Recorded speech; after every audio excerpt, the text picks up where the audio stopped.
chapter 3.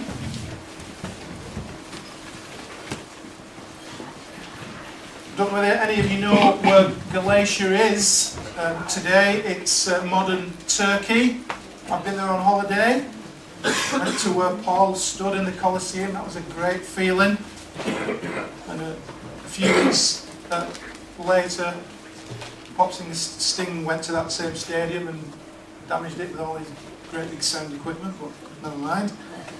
And this letter to the Galatians, Paul is having to bring a very strong correction to them because false teachers have come into the church and they're attacking the very foundation of the Christian gospel. They're attacking the very thing, the reason, the means by which people get saved, the means by which they become Christians.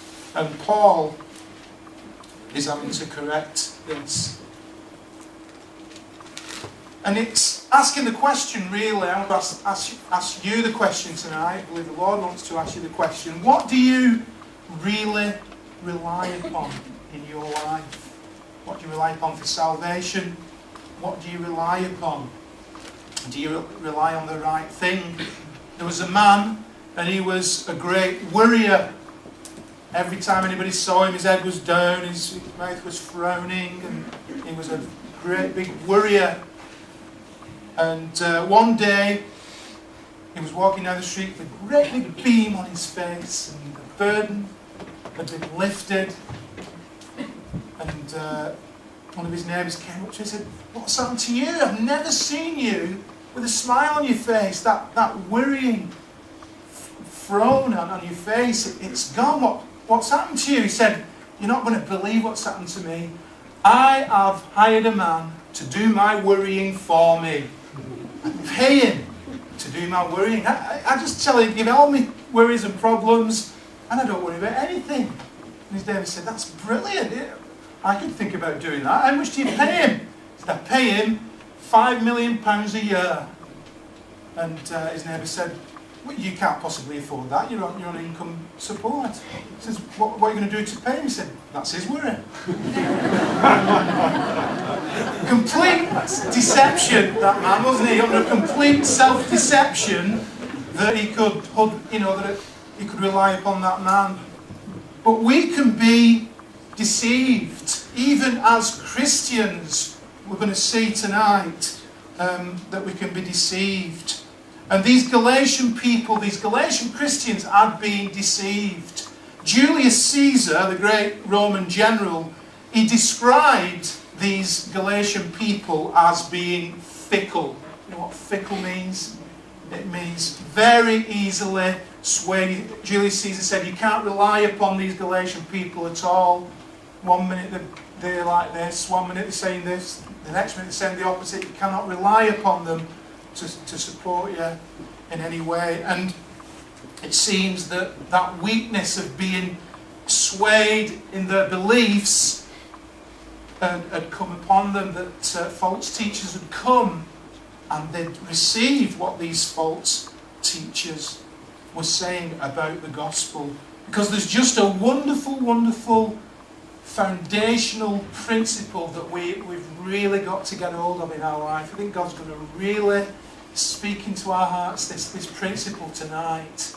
Get this right, and I'll tell you, everything else in your spiritual and your Christian life will fall into place. Get this wrong, and you're just a house built on sand, and everything will crumble, and your Christian life won't work. But get this right. Let's read about it in the book of Galatians chapter 3, where Paul says, "O foolish Galatians, who has bewitched you?" Been bewitched, not the Samantha, bewitched on the telly, but who has bewitched you that you should not obey the truth, before whose eyes Jesus Christ was clearly portrayed among you as crucified. This only I want to learn from you.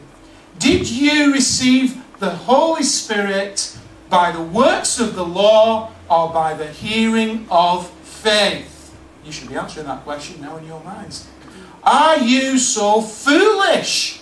Having begun in the Spirit, are you now going to be made perfect by the flesh? Answer, no. Have you suffered so many things in vain, if indeed it was in vain? Therefore, he who supplies the Spirit to you and works miracles among you, does he do it by the works of the law or by the hearing of faith?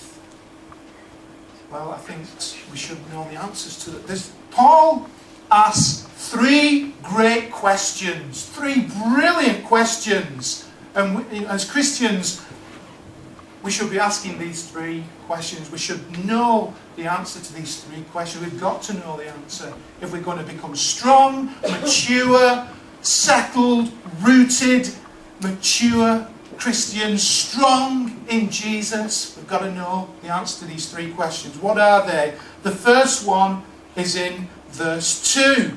I want to ask you this question. Did you receive the Holy Spirit by the works of the law or by the hearing of faith? That's the first question. What's the second question in verse 3, the next verse? Having begun in the Spirit, are you now being made perfect by the flesh? How are you going to go on to be made like Jesus as a Christian? Those of you who are born again, how is God going to be able to work in you to make you more like Jesus each day in your life? How is it going to happen? How? What do I have to do to ensure that I grow in Jesus, that I grow in love, that I grow and in faith, and I grow and I change? How am I going to be changed as a Christian from what I am in all my imperfection and selfishness? How am I going to become more and more like Jesus? What a great question. I'm sure we've all been asking that question in our Christian lives. And the third question, another great question, in verse 5. Therefore, he who supplies the Spirit to you and works miracles among you, does he do it by the works of the law or by the hearing of faith?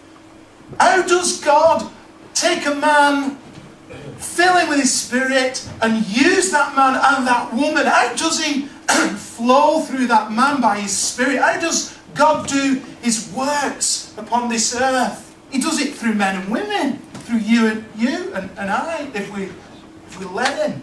But how does he do it? Three great questions, those aren't there? Let's look. First of all, let's look at the wrong answer, because every time Paul says, how did you receive the Spirit? Did you do it by the works of the flesh? Fill him with his Spirit and use that man and that woman. How does he flow through that man by his Spirit? How does God do his works upon this earth? He does it through men and women, through you and I, if we let him. But how does he do it? Three great questions, those aren't there? Let's look. First of all, let's look at the wrong answer, because every time Paul says, how did you receive the Spirit? Did you do it by the works of the flesh?